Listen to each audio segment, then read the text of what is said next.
সুধী দর্শক বন্ধু, আপনারা দেখছেন একে নিউজ বাংলা। আর এই মুহূর্তে উপস্থিত রয়েছি কলকাতা হাইকোর্টে। আমরা ভারতবর্ষে বসবাস করি, ভারতবর্ষের একটি রাজ্য যার নাম পশ্চিমবঙ্গ, এবং পশ্চিমবঙ্গের মুখ্যমন্ত্রী মাননীয় মমতা বন্দ্যোপাধ্যায়। আমরা উত্তর কোরিয়া কিংজংয়ের বিভিন্ন কার্যকলাপ নিয়ে আমরা কিন্তু আলোচনা করি। এই পশ্চিমবাংলা কিন্তু তার থেকে কিছু কম যায় না। কেন এমন কথাটা বলছি? আমাদের রাজ্যে যে ঘটনাগুলো ঘটে, আমাদের প্রশাসন এবং তৃণমূল সরকারের যারা নেতা মন্ত্রী রয়েছে তারা কিন্তু সেগুলোকে চেপে দেওয়ার চেষ্টা করে। ঠিক যেমনটা কিংজং তার দেশের খারাপ কাজগুলোকে দেখাতে চায় না, ভালো কাজগুলো দেখাতে চায় না। এমন কথা কেন বলছি আপনারা জানেন, ভুলে যাবেন না যে হরিয়ানাতে সাবির মল্লিক, তাকে কিছু গোরক্ষক বাহিনী পিটিয়ে মেরেছিল। অভিযোগ ছিল যে সাবির মল্লিক গোমাংস ভক্ষণ করেছিল। সাবির মল্লিকের লাশ যখন বাসন্তীতে নিয়ে আসা হয়েছিল, আমরাই গেছিলাম খবর করতে। সেই জায়গায় অভিষেক বন্দ্যোপাধ্যায় আর্থিক সহায়তা এবং ফোনের মধ্যে তাদেরকে সান্ত্বনা দিয়েছিল, এবং মমতা ব্যানার্জি নবান্ন ডেকে সাবির মল্লিকের স্ত্রীকে চাকরি দিয়েছিল। আমরা দেখেছিলাম এবং এটা করা উচিত, খুব ভালো কাজ করেছেন। ঠিক আরেকদিকে দেখতে গেলে ধলাহাটে আবু সিদ্দিক হালদার, তাকে মেরেছিল কারা? তার বাড়ি চুরি করার মিথ্যে অভিযোগে নিয়ে থানার পুলিশ, থানার বড়বাবু এসআই রাজদীপ ঘোষ পিটিয়ে মেরেছিল আবু সিদ্দিক হালদারকে। মুখ্যমন্ত্রী সাবির মল্লিকের স্ত্রীকে চাকরি দিলেও কিন্তু আবু সিদ্দিক হালদারের বাড়ি তৃণমূলের কোনো ছোট পঞ্চায়েত নেতাও পর্যন্ত যায়নি, চাকরি তো দেওয়া দূরের কথা। এবং আমরা শুনেছিলাম যে আবু সিদ্দিকের স্ত্রী তিনি প্রেগনেন্ট ছিল, চাকরি পাওয়া তো দূরের কথা, তার বাড়িতেও কেউ যায়নি। তাহলে এই জায়গাটাকে বোঝা যায় যে রাজ্যে যা ঘটে সেগুলোকে তৃণমূল এবং মাননীয়া ঢেকে দেওয়ার চেষ্টা করে, অন্য রাজ্যে কিছু হলে সেটাকে বড় করে দেখানোর চেষ্টা করে। আমরা এই সমস্ত বিষয়ে কথা বলবো। আমাদের সঙ্গে রয়েছে প্রসেনজিৎ ঘোষ। প্রসেনজিৎ ঘোষের দিদির সঙ্গে কিন্তু এরা অপ্রীতিকর ঘটনা ঘটে, এবং প্রসেনজিৎ ঘোষকেও রাজ্য সরকার চাকরি দিয়েছে। কি চাকরি দিয়েছে আমরা শুনে নেবো। আপনারা চেয়েছিলেন বিচার, কিন্তু বিচার আপনারা পেলেন না, আপনাদেরকে চাকরি দিল মমতা ব্যানার্জি। বিচারটাই আপনাদের কাছে গুরুত্বপূর্ণ না চাকরিটা গুরুত্বপূর্ণ, কোনটা? দেখুন, 7ই জুন 2013 সালে আমাদের ঘটনাটা ঘটে। বিগত আজ 13 বছর হয়ে গেল, এখন আমরা ন্যায় বিচার পাইনি। ঠিক 17ই জুন 2013 সালে মুখ্যমন্ত্রী আমাদের বাড়িতে যায়। মুখ্যমন্ত্রীর বাড়িতে গিয়ে বড় বড় প্রতিশ্রুতি দিয়েছিল, কি যে 15 দিনের চার্জশিট, 1 মাসের মধ্যে সাজা ঘোষণা। দিদি দায়িত্বটা পুরো দেয়, মুখ্যমন্ত্রী পুরো দায়িত্বটা দেয় সিআইডির হাতে। সিআইডি 15 দিনের তদন্ত তো দূরের কথা, তদন্ত তো মোটামুটি করেইনি। তাড়াহুড়োতে সিআইডি চার্জশিটটা সাজিয়েছে একজনের নামে, সৈফুল আলীর নামে চার্জশিটটা সাজিয়েছে, যে ঘটনাটা একজনা ঘটিয়েছে, বাকি কজনা সহযোগিতা করেছিল। সিআইডি সাজিয়েছে, কিন্তু এটা মুখ্যমন্ত্রীর নির্দেশে হয়েছে।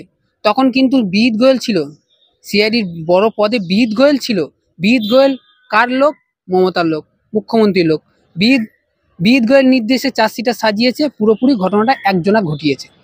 কিন্তু রাজ্যের মানুষ বা আমরা জানি ঘটনাটা একজনা ঘটায়নি, রেপ অ্যান্ড মার্ডার করেছে, বডিটাকে নাভি পর্যন্ত চিরে দিয়েছে। এটা একটার জন্য একটা মানুষের দ্বারায় কাজ? রাজ্যের মানুষ সবাই জানে এটা একজনের দ্বারায় কাজ না। সিআইডি কি করে চার্জশিটে একজনের নাম দিয়েছে আমাকে এটা আপনাদের বলতে হবে। এবারে সিআইডি একজনের নামে চার্জশিট দিয়েছে, কিন্তু আমার কাছে কথা হলো, যখন ঘটনাটা ঘটে সিআইডি কি স্পটে ছিল? একজনা ঘটেছে, সে তো আসামি, সে তো বলবে আমি ঘটনাটা একজনা ঘটিয়েছি। কারণ তার বাড়িতে ওই আসামির বাড়ির লোক বলেছে যে তুমি একা দোষ স্বীকার করে নাও, আমার বাড়িতে অনেক টাকার অফার হয়েছে, আমি নিয়ে নিচ্ছি, এদের বলো এরা কেউ ঘটনাটা ঘটায়নি, এটা অনেক অফার হয়েছিল। সেই ক্ষেত্রে মুখ্যমন্ত্রী আমাকে চাকরির অফার দিয়েছে। কিন্তু দেখুন, আমাদের 2013 সালে ঘটনা ঘটার আগে, ঠিক তার 1 বছর আগে আমি যাচ্ছি 2012 সালে, বারাসাতে একটা ঘটনা ঘটেছিল। বোনকে আনতে গিয়ে ভাইয়ের মৃত্যু, বারাসাতে রাজীব হত্যা, এই বারাসাতের ঘটনা আপনাদের সবার মনে আছে 2012 সালে। তখন ছিল সিপিএম সরকার। এই সিপিএম সরকার কিন্তু চাকরি দিয়েছিল ওই বারাসাত, ওই নির্যাতিতার মা এখনো পর্যন্ত সে জেলা পরিষদে চাকরি করে।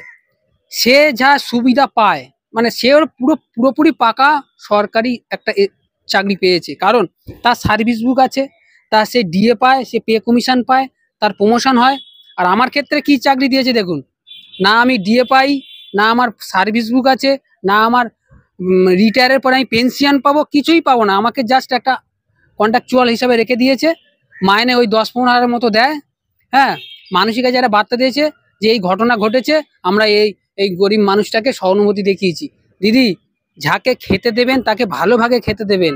এই আদা খেয়ে আর আদা খেয়ে আর থালাটাকে কেড়ে নেবেন না। এই যে আপনাকে চাকরি একটা দিয়েছেন, আপনি বলছেন কন্ট্যাক্ট বেসিস। হরিয়ানাতে মারা গেল একজন ব্যক্তি সাবির মল্লিক, তাকে মমতা ব্যানার্জি চাকরি দিল, কিন্তু মমতা ব্যানার্জি পুলিশ মেরে দিল আবু সিদ্দিক হালদারকে।